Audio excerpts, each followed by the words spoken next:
গড়েছ তুমি এই পৃথিবী জাহান, তুমি অসীম, তুমি মহান।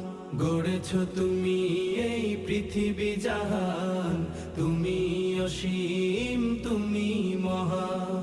তুমি পৃথিবীর পালনকারী, তুমি প্রভু বিশ্বজামি।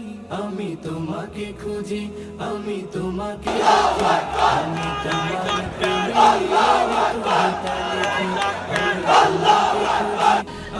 কান খুলে শোনো, তোমরা ইরানের সাথে লড়াই করতে এসো না। এটাই আমাদের মুসলিম বিশ্বের শেষ কথা। যদি তোমাদের এই পৃথিবীর পাড়ায় পাড়ায়, দূর আকাশের তারায় তারায়, এই পৃথিবীর পাড়ায় পাড়ায়, দূর আকাশের তারায় তারায়, আখি দুটি